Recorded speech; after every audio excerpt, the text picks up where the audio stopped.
Good evening. It's Wednesday, January 12th, 2022, and welcome to the Town of Carmel Town Board Work Session. Calling this meeting to order, and if everyone would stand and face the pledge, we're going to have our scout here, Connor Watts, lead us in the Pledge of Allegiance. I pledge allegiance to the flag of the United States of America and to the republic for which it stands, one nation, under God, indivisible, with liberty and justice for all. So if we could just stand for a moment of silence, if everyone would keep the tragic families from the Bronx that perished in their hearts and say a prayer for them.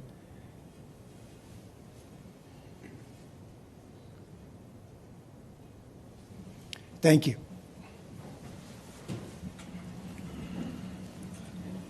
Just on that note, I spoke to our building and fire inspector. They do a tremendous job of checking everywhere in our town for fire code. They check all the buildings. I asked them if they would step up the multifamily dwellings in town. We don't want to have anything like what went on in the Bronx here.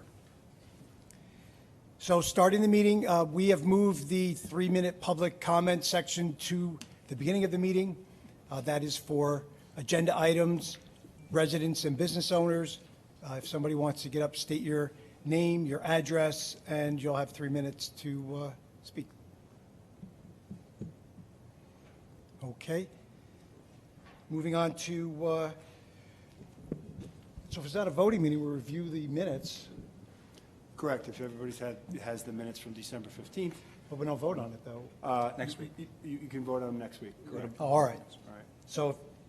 So everyone hopefully reviewed the minutes from the December 15th meeting.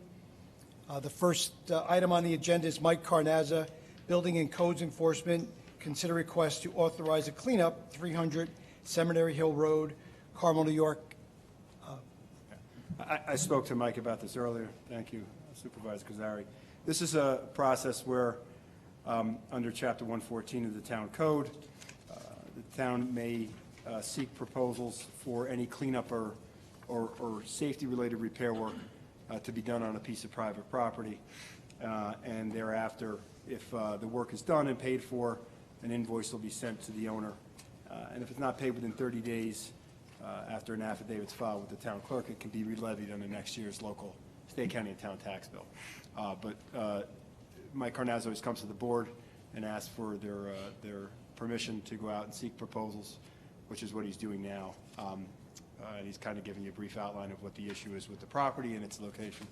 So if you'd like, I'll have a resolution item for next week for him to solicit the proposals, and then if he'll bring them back to you with numbers, and you can authorize it after that. Greg, who actually owns the property now? Is it the bank? What, did it go to foreclosure?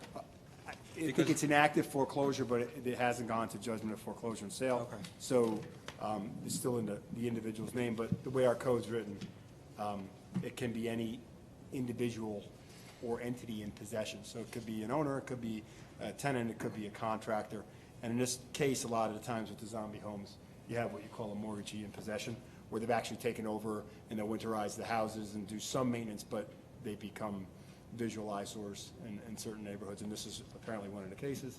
And it's usually triggered by neighboring complaints for people who have waited for it to be repaired. So, but one way or another, the county makes you whole on your taxes. So if you re-levy it on the next bill, you're going to get the money, and the county will deal with the owner, whoever that is at that time, later in 2023. Okay. All right. Thank you. So you'll do a resolution. I will. Thank you. Next up is James Gilchrist, Director of Recreation and Parks. He's consider request to authorize Eagle Scout Project, Eagle Scout candidate Connor Watts, a wheelchair accessible picnic table at Sycamore Park. Sure. Connor presented this at the December recreation meeting. All committee members were in favor of the table that would be installed over at Sycamore Park.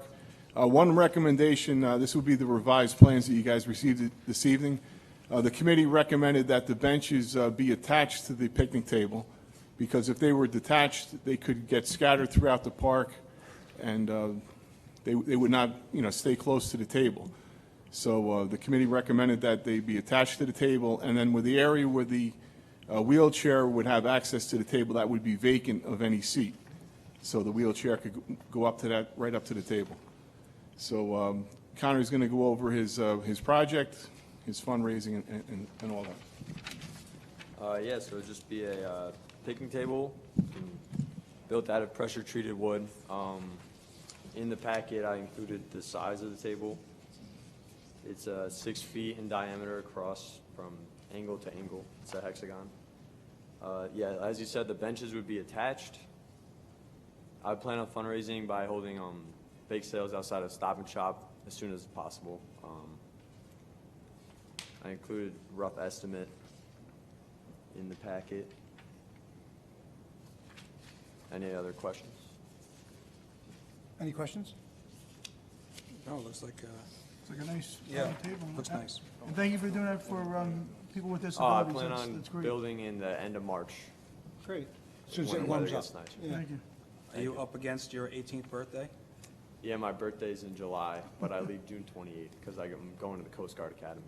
So I have to, Congratulations. Congratulations. thank you. Thank For you. we gotta get this moving. Yeah, Okay. Yes, thank you. Thank you very That's much. great. thank you. Thank you. So you'll prepare a resolution. I will, usually Jimmy will give me the insurance for the Boy Scouts, so we have it before the project starts. So that's really the only thing we need from it. Make sure when they're working on the property, we have the insurance, that's Okay. all. So you're going to get the insurance for He has to the get town it attorney? approved through his council. Oh, all right. After tonight. And then once it's approved, they'll forward me the insurance, I'll forward it to Greg. Great. Good luck. Thank you. Thank you. Good luck. Thank you. Looks like a great project. Thank you. So next is James Gilchrist again, Director of Recreation and Parks.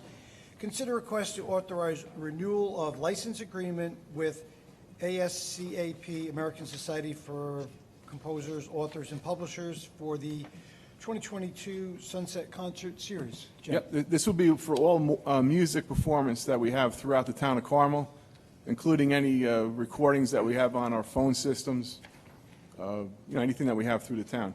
It'll cover us on it. It does not cover any movies, drive-ins. We have to pay for each one of those separately. So this is something that we do annually. It's based on our population. Right. So it's just a formal thing that we go through. I think it's $390. It goes up usually every year. It started off I think it was $270 about 10 years ago. So it's been creeping up a little bit each year. So It's worth it. Thank you. it's something that we have to do, so. Yep. And you'll prepare a resolution for that? Yep. And that's something that the supervisor would have to sign, Greg, Correct. for the resolution. Absolutely. Okay. Next up is, what, no? No, it's still Jimmy. Concession stand? Concession Oh, I stand. skipped it. Here. All right. Sorry, Jim. Okay. I skipped you. So James Gilchrist, Director of Parks and Recreation, Recreation and Parks, consider request to advertise for bids for the concession stand at Sycamore Park. Yep, so currently our concessionaire will be running out. So we're looking to advertise, we're happy with the current concessionaire that we have, but we do this every 3 years. So what we do is we advertise through newspapers, social media, we'll put it on the town website. We actually go door to door throughout town, up in the Hamlet, and also through Mayapack, see if any restaurants or delis are interested. And, we'll give them a packet, show them the menu that we have, the operating season, and see if they're interested in it. So we have an agreement that was put together years ago. It's probably about a 10-year-old agreement that we have. It's a boilerplate agreement that covers everything on the legal end for us.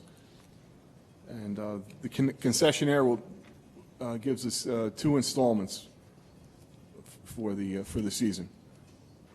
So they break their fee in half. Right.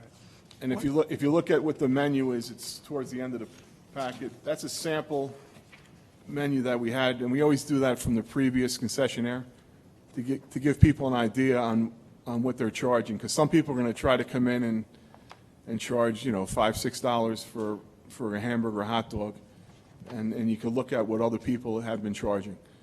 So, we try to obviously keep the prices as low as we can, and keep somewhat of a healthy menu, but understand that, you're dealing with camp kids, and a lot of the healthy food's not going to move. So you have to make it interesting. We've learned through experiences. We've tried to go that route.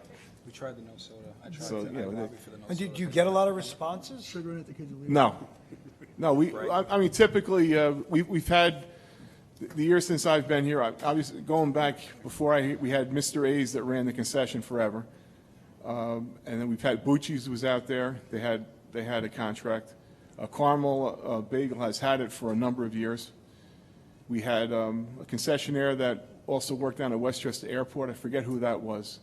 They had another local business in town. It might have been the Bella. I forget who it was that had it. They had it for a year. It used to go year to year, and then we went to a 3-year agreement, which worked out better.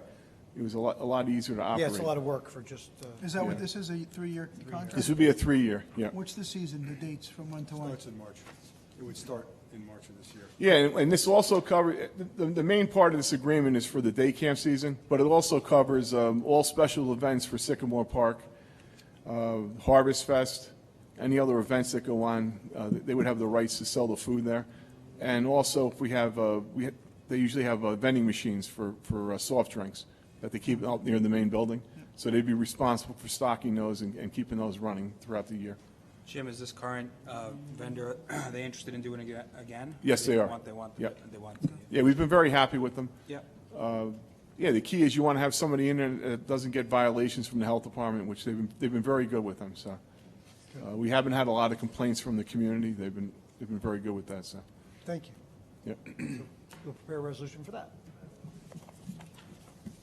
Thank you, Rich. So next up is Richard Franzetti, Town Engineer. Consider request to advertise for bids to study to install dry hydrant 278 Drewville Road.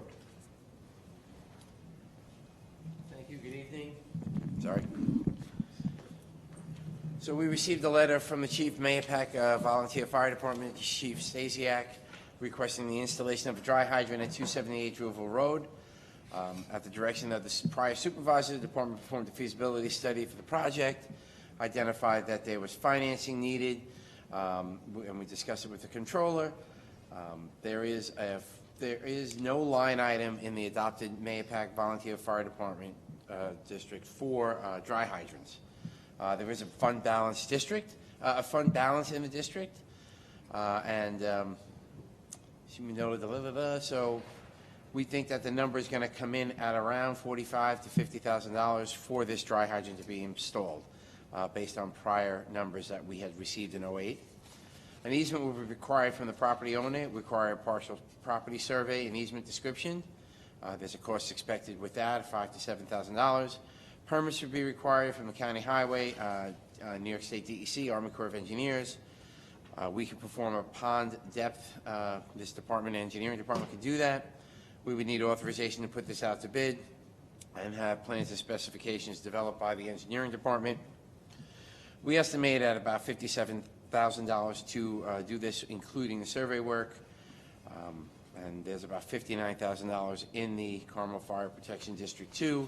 If the board were to use, that's where this lays. If the board were to utilize this funding source, the amount would be from the fund balance, would then have to be added to the 2023 Mayapack Volunteer Fire Department District budget. So we're just right now seeking authorization to put the project out to bid. As part of that, we'd like specific authorization to engage a licensed surveyor to perform the preliminary work as outlined. Thank you. Put that resolution together? I will, and we'll have the survey component as well. Just one question. Rich, how many of these do we have around town, and where are they located? I don't know the total number. I know we have them in various locations. So there's a couple on Lake Mahopac. There is one over on Bullet Hole Road. I know there's one or two over in that way where there are ponds. I don't know exactly where they all are. I don't know. So each fire district knows where they are. I don't know. This is really run by the fire districts. We just support them here in the engineering department to help get that design out and get it installed. We put it out to bid for them, but they're in charge of maintaining them. They're in charge of knowing where they're at. I don't know where they all Okay, are. That's a good good enough. question. We could probably figure that out one of these days. So. Yeah, and I was just going to ask you about who maintains them once they're in, but you said the fire department does that? Yes. Okay. We could get them each to give us a list if you want. Yeah, I would like to just see that at some point. There's Just one of curious. each. Yeah. At Kirk Lake? Yeah. Yeah. Might be one on Lake Gilead. I Okay, haven't. thank you. So number 6 is Richard Franzetti, Town Engineer, consider request to acknowledge emergency payment for repairs and services, Water District and Sewer District 2. So that this is memorandums being presented to the board, advised of emergency invoices submitted for payment authorization that exceeded $10,000. In Carmel Water District 2, we had radio network transmission troubleshooting. Back in August and September of '21, Infomark, the operators of Water 2, notified the department that there were communication problems with the radio systems between the Everett Road, Lindy Road storage tanks, which went back to the water plant.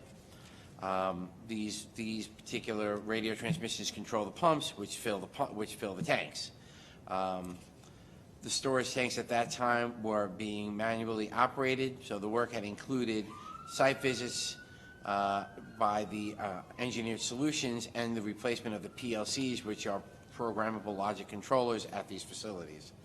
There are invoices in the amount of $11,105 and $5,896 for this work to be performed. In Carmel Sewer District 2, Clarifier Drive number 3, on December 6th, Infomark, the operators of Sewer 2, notified the department that the Clarifier Drive for Unit 3 had failed.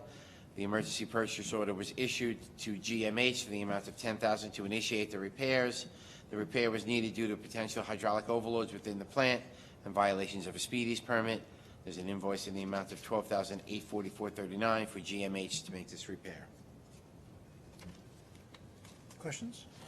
Yeah, on the first one, this was in August and September of '21. How come it's only being brought to the board now? This is when the invoices came in. We didn't get invoiced until later on in the year, so it's when they finally came in. There was a couple that were going on, so. Okay. Richard, do we have warranties with these? For which one? For the Radio transmission? I'd have to find that out. Probably. I'd have to find that out. So I don't see it on the invoice, but, I mean, maybe you have it separate, but you should always make sure that we have warranties associated with any kind of equipment, obviously, that we purchase. Yeah, it would be a standard, probably, manufacturer warranty, and I can get that information. I'm sure there is one. It's not part of that particular invoice. We'll get it for you. We'll have it for the file at least. Unless the board wants to see it, I'll get it for the board. No, as long as we have one, that's fine with me, as long as we have one and it's in the file for the future. No problem. And for Carmel Sewer District 2, the overloads, the hydraulic overloads were due to, was that rainfall that we had, or what was that due to? So, no, that particular unit, that unit, the way it operates, if it's not functioning correctly, the plant can overload hydraulically. So it has to do somewhat with rain, but it also has to do, even if it wasn't raining, there's always flows in the plant. There's a constant flow in the plant. If you don't have one piece of that equipment functioning, it can potentially overload either upstream or the immediate downstream pieces of equipment, causing disruption in the facility, and therefore that disruption would then cause potential, again, it's a trickling effect. The next system down will get impacted, then you can have a possibility of speedies Is there violation. alarms or anything associated with that when that Yeah, happens? well, I don't know if there are ways that they know it. I don't know specifically if there's an audible alarm or a visual alarm, a light, but they do keep an eye on that. They understand how that works, so they know that there's things going on. They know it by just reading flows. That's why the facilities are staffed all the time. Okay, thank you. So if you'll prepare a resolution? Thank you. And Rich Franzetti, Town Engineer, consider request authorize entering into agreement with East of Hudson Watershed Corporation for stormwater retrofits. So, as the board is aware, we're a member of the East Hudson Watershed Corporation. It's made up of 19 municipalities in Dutchess, Putnam, and Westchester counties. was established as a regional stormwater entity in response to heightened phosphorus removal requirements under New York State DEC stormwater regulations. In February of 2018, the East Hudson Watershed Corporation issued a request for proposals for design, permitting, construction, phases, services of stormwater retrofits through years 6 through 10 of the funding cycle. Proposed stormwater retrofit for this project, which is called Carmel Croton Falls 901 or CF 901, is for the installation of catch basin filter inserts within the existing pave areas of Arborview Road. There's an attached map that provides where they're going to go. The project proposes to treat stormwater runoff prior to discharge and will capture about 12.6 kilograms per year of phosphorus. There will be no disruption to the physical roadway, and each catch basin installation is expected to take around 30 minutes. The entire project will be installed in over a week. The East Hudson Watershed Corporation wants us to sign those installation agreements. I've spoken with the highway superintendent. He's okay with them being installed. There's no, we as the town are not going to maintain them. The East Hudson Watershed Corporation will maintain them, but I will be coming to the board sometime in February with a bill from the East Hudson Watershed Corporation that says, here's the money it's costing you to have these maintained, because they're maintaining them for us. So they do need to be maintained. East Hudson Watershed Corporation will be doing that. So that they have their own vacuum to do that, or they contract out? In this specific thing for these catch basin inserts, they're hiring a company that does it specifically for it. They've actually, they've entered into agreement with the I think the library, and back on Marina Drive, they're putting a whole bunch in that area too. So they have separate private agreements with those areas over there to capture some of their sediment going into Lake Mahopac. Again, they'll take care of them, and they will maintain them and replace them as needed. Rich, we're getting a bill because because they're in the town of Carmel, but when these are installed in other towns, we don't share in the cost of the maintenance. We share in the cost of the overall installation, correct? It's something to that effect. We're in bubble compliance with this. We have not, like I said, there's 19 municipalities. We, as the town of Carmel, have the largest amount of phosphorus that needs to be removed out of all the 19, because we have the largest urbanized area. A lot of these other municipalities have put in stormwater, you wouldn't think that, right, Greg? Stormwater retrofit practices, like, for instance, I'm just going to use it, I'm not 100% sure, but North Salem, right? They put in a whole bunch of stormwater retrofits, they're maintaining them, and they're getting more phosphorus removal than they were allotted to have to remove. We are not getting the allotment, right? We don't have enough retrofits in that reaches our allotment. But we are, as the East Hudson Watershed Corporation, or the corporation, is reaching the total required amount as per the state guidelines, because towns like North Salem or other towns like Lewisboro, they put in a whole bunch of these retrofits, are achieving above and beyond what they were required to do, so they get money for that, and we pay the money because we're not doing it. And, you know, it's a bubble compliance. So No, I understand, and I don't mind, obviously, we have to pay it because they're in our town, but all I'm trying to say is that in the future, if they are installed somewhere else, just make sure that when there is a maintenance bill for another town, that we are not paying it for other towns in accordance with the, it's based With the on East of a Hudson. weighted removal average of phosphorus. So we're paying for what we have. So regardless of where it is, we're paying for our removal numbers. Okay. So it's a weighted one. Because 144, we still have 100. So, number 8, right? Rich Franzetti, PE Town Engineer, consider request to authorize replacement of microfiltration modules in Sewer District 2. Correct. So this has been an ongoing problem at Sewer District 2 in the grand scheme of things. There's existing microfiltration units at Sewer 2, and they've been failing since around 2015. The New York City DEP, at the town's demand, undertook a pilot study in 2015. The pilot demonstrated that this particular system, called the pole unit, would allow the plant to meet permit as identified and replace the existing Siemens Evoquer system that is in there. In order for the existing microfiltration units to be replaced, the DEP required the town seek proposals to provide a scope and time frame for the replacement of this, using this pole unit. Last year, the board awarded Hazen the work. They identified an overall budget for the replacement, including engineering and other soft costs, between $15 and $18 million, and the time frame to complete, which is around 3 years from notice to complete for design. That is 3 years from now if the New York City DEP were to act on this. So it was, and that was back then, last year. So we suggested, this office, the engineering department suggested to the DEP that we authorize to purchase a temporary fix, which is replacing the existing microfiltration units with new microfiltration units, modules, so that we can have a system that's going to function and not worry about failing until we have this pole system in. So it's going to take the city, in the bureaucratic way that they are, the seven-headed gigamonster that they are, to get this money funded, to move it forward, to let us go out and put this out for design and bid, right? That's a couple of years down the line. This is going to be basically a Band-Aid that the city is 100% funding for this. It's about $285,000, and it's all the responsibility of the DEP. They agreed to it. They were actually asking us when we were going to put this on our bill for them, and we said that we were presenting it to the board tonight. We voted. Hopefully, you're voting on it next week. So in the future, just start off with, this is not being paid by any residents of the town of Carmel. I got the next one for you, Frank. There's another one coming up. Just to let There's you a know, no-cost I've change made- order I've coming made up. that suggestion to you numerous times. That's the first important thing that is on this memo that should go on the top. That's called burying the lead, I think. Is that what it is? This is also the same water filtration that's going to be replaced, I guess, eventually, with the upgrading of the Carmel Water District 2? Or no? No. This is sewer. So, I'm sorry. Water District 2 is not going to be a filtration, is not going to be a microfiltration system.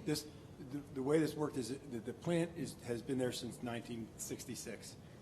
In 1999 and 2003, the city did two what we call regulatory upgrades: ultraviolet treatment and microfiltration treatment. What happens is the city, pursuant to O&M operation and maintenance agreements that were signed probably 2012, they pay the incremental cost of that enhanced treatment that they require, and microfiltration is one of them.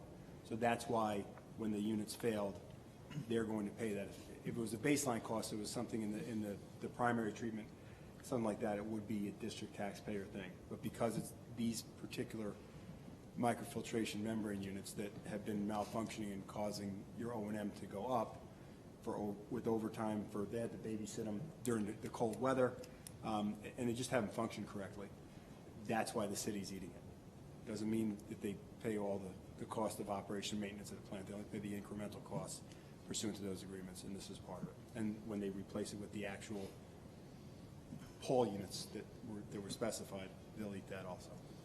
Thank you. So you'll prepare a resolution for that? Thank you. So Richard Franzetti, Town Engineer, consider request to accept proposal for oil spill Remediation. Remediation. Yep, Swan Cove. So the board is somewhat aware of this. While repairing a drain line at Swan Cove, very low oil lines were discovered proximate to the work that was being performed. The property is the old chamber building that we acquired from Mayapack Bank. On further investigation, it was determined that the pipes were part of an existing underground storage tank that serviced the chamber building. During our inspection, we identified the existence of petroleum product in the tank. We called Optimum Fuel, and they determined that the tank was about 3/4 filled with water. We engaged, in essence, Dutchess Environmental and Vibar Construction to perform the removal of the underground storage tank in accordance with state regulations. The process included pumping out the product, disposal of the product, cleaning the tank, and removal. The cost for this was around $5,000. We have not received that invoice yet, but it was verbally given to us. During the tank removal, Dutchess identified petroleum product in the ground, surrounding soil, and adjacent groundwater. In accordance with New York State DEC regulations, they contacted the state, and a spill number was generated. We requested a proposal from Dutchess to perform remediation. They provided a proposal of about $19,465. The nature of this work includes the level of sophistication. We think it has a license to perform it. The office has determined that this is a professional service and therefore exempt from any bidding requirements. The remediation is required in accordance with state regulations, and we recommend the project be awarded to Dutchess Environmental at the cost of $19,465. And noting, please, that it is an estimate. Hopefully it goes down. but it really depends if the plume or if any of the oil has spread further around outside of the immediate area of the tank. Fortunately, there was a lot of clay in the ground. It didn't look like it was going much further, but that's up to those professionals to figure that out and give us that answer. Greg, Rich, do you know what year was this particular portion of the property purchased? What? 19. And there was no environmental study done on the property to see if there was any oil tanks? There was no subsurface investigation taken before that purchase contract. And did we check the rest of the property after we found this? See if there's So, anything else on the property? No other additional work has been done on the property. The supervisor has asked that we look for costs for a Phase 2 investigation. I had asked my staff, Rob Barra, he's going to go out and just do a preliminary one to figure out if he could find any additional subsurface tanks in the area, and we'll see if he pins anything or pings anything with the metal detectors we have, and then we can go from there. We'll get some costs to do some Phase 2 remediation if necessary. So. It's a big project, and these things have to be done before we move forward and spend a lot of money. There's no sense in going backtracking and fixing things if there should be a problem. If there is, I'd like to find out now than later. Sooner than later would be much better. Understood, and that's something we'll talk to Greg about in reaching out to maybe the bank to find out what records they may have and just go with it that way. So, we got to do this. If we were to start building that project today and found that tank, it would have been a delay claim by the contractor saying we didn't know this was here. It would have been a week or 2 weeks, and you get that's where you get the big money hitting you, is when you have delay claims. So we're better off looking at this now, spending that money up front. If there's anything else in there, hopefully there isn't, but if there's anything else, we'll find it. So, Mr. Supervisor, I know that we have going into executive session after this meeting tonight. I wonder if we can continue with council to discuss this particular topic. Absolutely. With council. Okay. Yes. Yeah, and I just wanted to mention one other thing, Rich. Years ago, next to the old chamber building, there was a small building there. It was an appliance repair shop, and, prior to that, it was the old Tomcat where I worked in that building, but I don't remember if the Tomcat and the appliance building, shared a heating and system.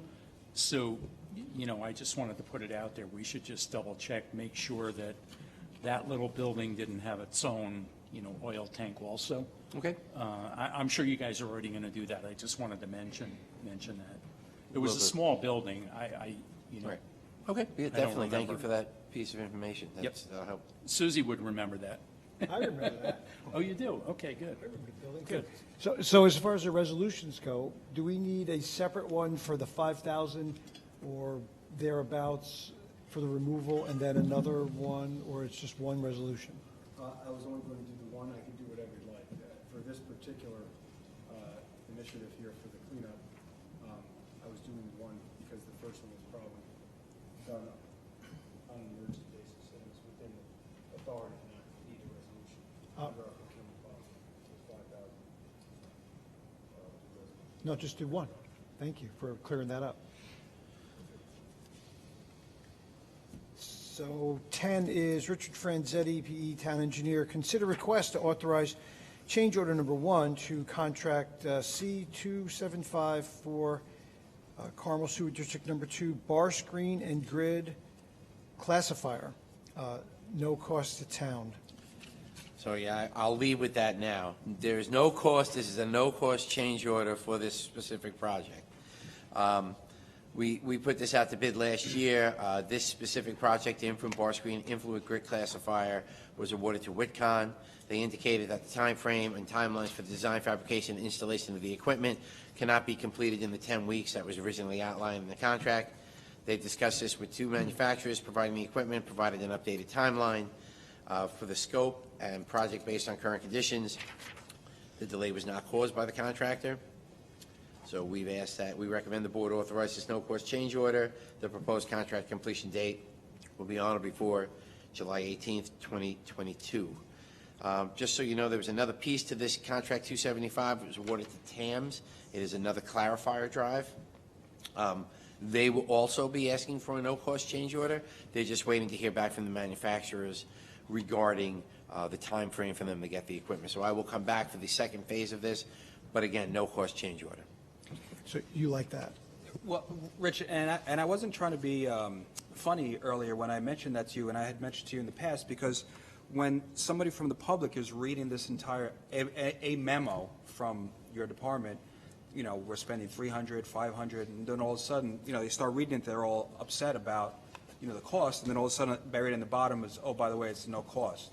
That should be on the top of every single memo that we have, because it matters.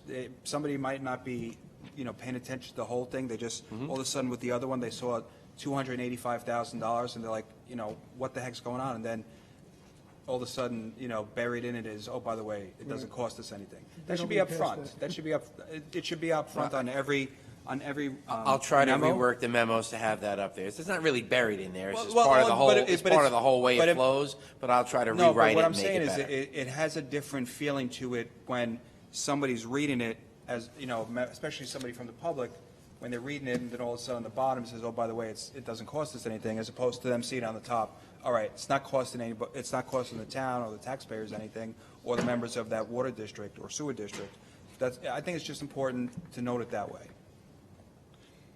I will rewrite the memos better and make it happen that way. Thank you. So we'll do a resolution on that. Thank you. And then Richard Franze, number 11, Town Engineer. Consider requests to attend conference, New York Water Environment Association, February 7 through 9 at the Marriott Marquis. So NIWEA is a conference in New York City, Marriott Marquis, runs from February 7th to the 9th. The entire week costs $660, a single day is $458.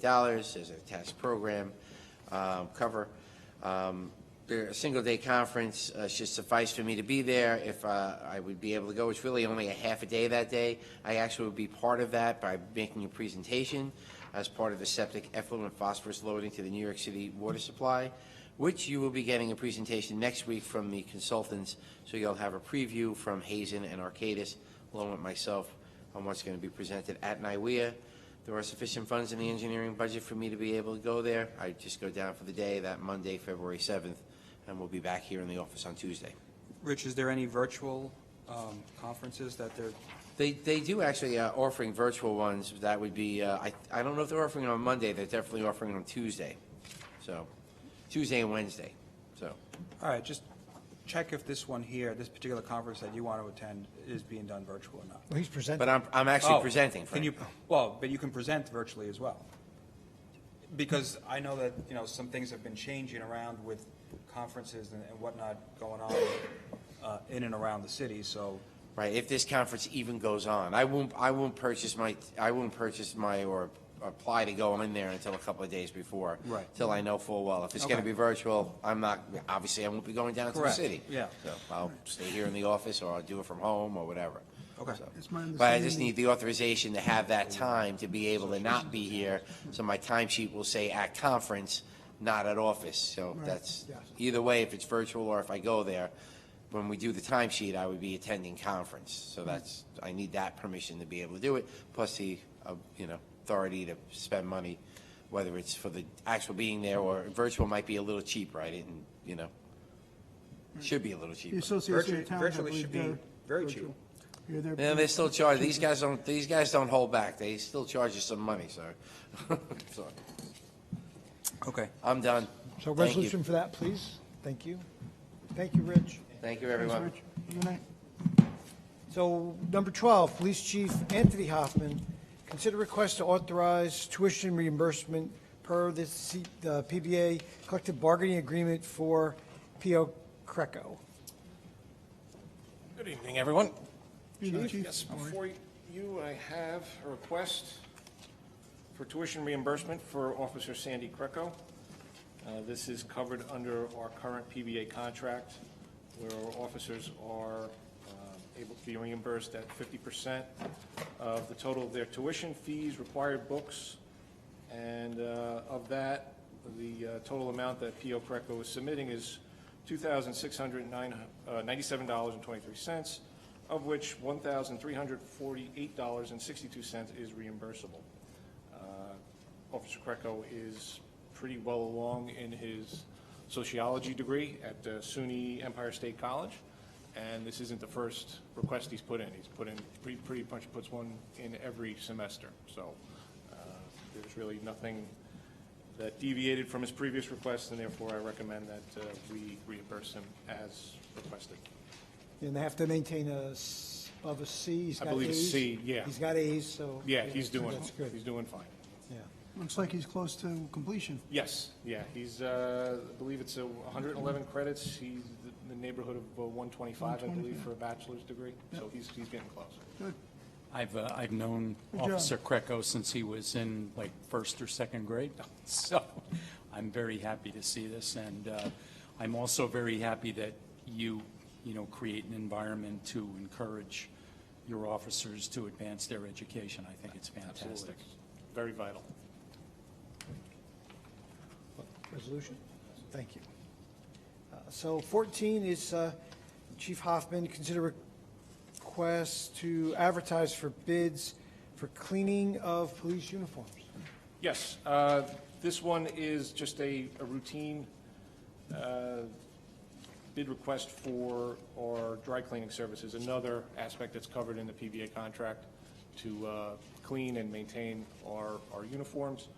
The last contract came out, I believe, in 2018, for the year 2018, with three one-year extensions, 19, 20, 21. Obviously, we're up, and that it expired on December 31st, so just what I did was basically copy your letter from last time, Supervisor Which I Kazari. copied before me. There you go. And before him. And just added, the only thing that was added was a request for patch alteration. If we have members that are getting promoted to sergeant or getting promoted to lieutenant, you're going to be taking patches off their uniforms. So we just added that in there, really nothing else different, just to have that to go out to bid to our local dry cleaners. Questions? Nope. Resolution. So, Police Chief Anthony Hoffman, consider request to authorize renewal of contract with New York State OGS for purchase of gasoline fuel. Yes, this is just basically an extension of the contract that was in effect, the New York State contract for the purchase of gasoline for town fleet vehicles, of which the police department is probably one of the biggest fleet, and the gas pumps are in our lot, so we handle the contract, I presume. The contract expired in December 16th of 2021. It's been superseded by New York State OGS contract PC 69516 with the same vendor, Global Montello Corp. Of Massachusetts. And really the only thing that changed in the contract was the dates of that it's in effect, from December 17th, 2021 to December 14th, 2023. So I recommend that we continue with it. I checked Westchester, Dutchess, Rockland counties. Everyone else uses the state contract, so I can recommend that we continue the same. Makes sense. So what kind of gas do we use? Do we use the regular? Do we use premium? Mid-grade, actually, Mid-grade, okay. yeah. We've had no problems with it. We've had some issues with delivery, obviously supply chain delays, like everyone else, but other than that, the quality of the gasoline's been fine. Okay, thank you. Resolution. Next is Police Chief Anthony Hoffman. Consider request to authorize purchase of police uniforms from the New York State OGS contract PC 69021. All right. Again, a recurring theme, supply chain delays with due to COVID. Unfortunately, the current vendor that we used for this for the year of 2021 had additional delays, some significant delays. We have officers, our two newest officers that we hired, one in June, one in September. They're still waiting for equipment items. So in light of that, we researched the New York State contract. It's actually, it's referred to as the hire contract, the Hazardous Incident Response Equipment contract. It's PC 69021. And there is a vendor on that provides all of our uniform items as we already have. We wouldn't have to change a thing. We continue the same vendor, same model numbers, all that. So that vendor is Galls LLC of Lexington, Kentucky. They're a very large public safety equipment supplier.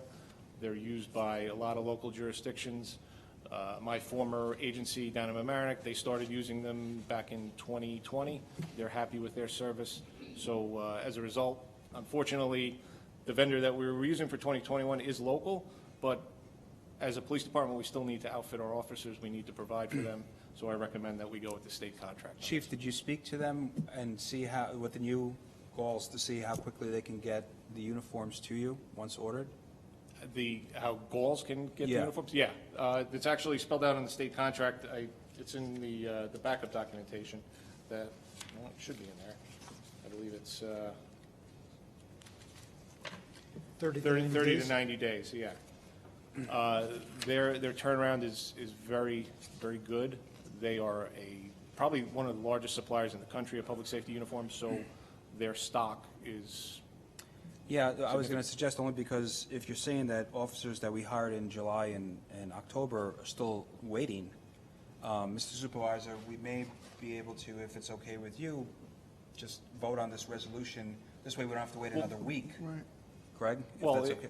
if I could, both of those officers came from other agencies, and they have prior equipment. So it's not like they're No, going out I without a jacket. understand that they're not, that they have something, but if we're going to approve this, let's, on next Wednesday, why not add 7 days onto the quicker time period if we can pass it tonight? Okay, understood. Now, how you doing the embroidery? They're going to do the embroidery. They actually have an outlet down on Long Island that does the embroidery.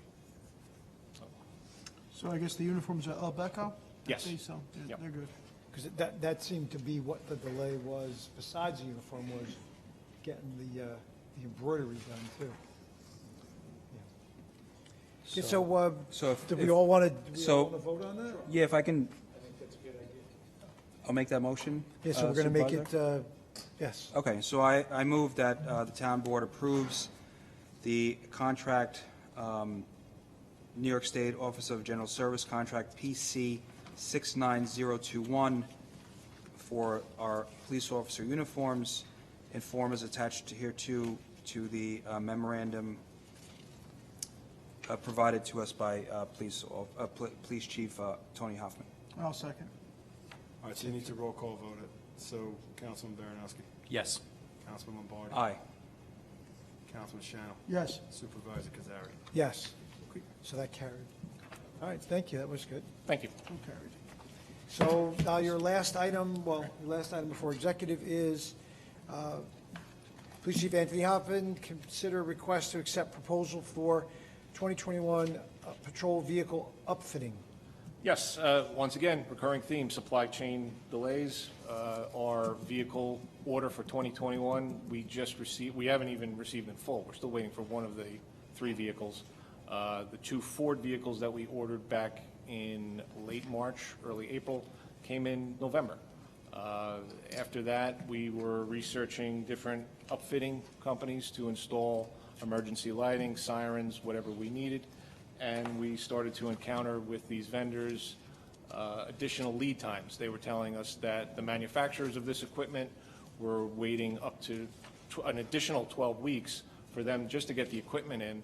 Then we would have to schedule an install. Luckily, we found this company in Copeg on Long Island in Suffolk County, CMJ Emergency Lighting. They are providing services for the Suffolk County Police Department, a pretty large agency on Long Island. So they have the stuff in stock.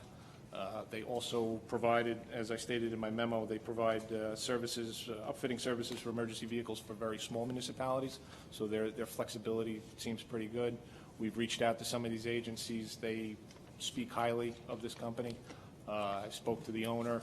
So all we're waiting for on our end is just the resolution for our upfit for the marked Ford hybrid vehicle that we have for a total of $13,591.33.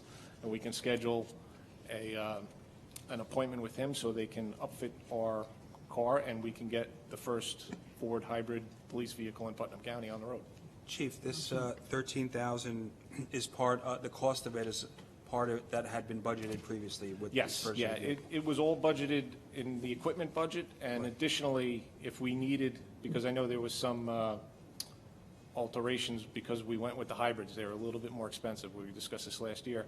We got some money back when we sold the obsolete vehicles. So we Right. had a little bit more room in that equipment budget, so we definitely have the money for it. So, Mr. Supervisor, just like with the previous resolution, we might as well, if it helps, Chief, it helps, you know, doing it 7 days earlier than the resolution, then we should, I'd like to consider that tonight.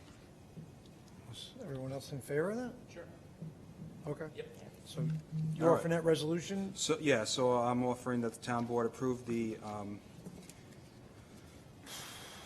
Upfitting of the. outfitting of the vehicle to CMJ Emergency Lighting of Copac, New York, for the emergency equipment upgrade, upfitting to our Mark 2021 Ford Police Interceptor utility vehicle at a cost not to exceed $13,591.33.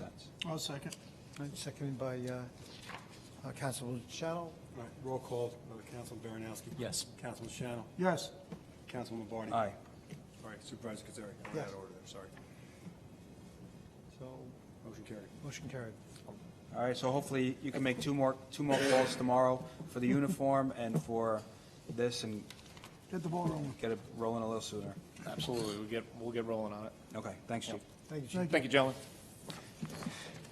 So we have a personnel item to do in executive session.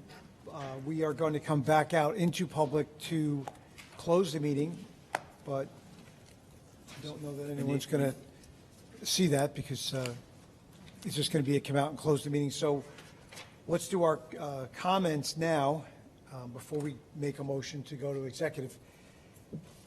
So the town hall will be closed Monday, January 17th, in observance of Martin Luther King Jr. Day. There is a notice of vacancy for the planning board. Please submit a letter of interest and a resume to the supervisor's office. The fax number is 845-628-6836 or email to amp2@ci.carmel.my.us. They need to be submitted by February 4th, 2022. If anyone is interested and I spoke too fast, go to the website and this notice is there. And the only other thing is tomorrow, today was the first day for the Christmas trees. Yeah, so today was the day. So moving from that end back, you have comments?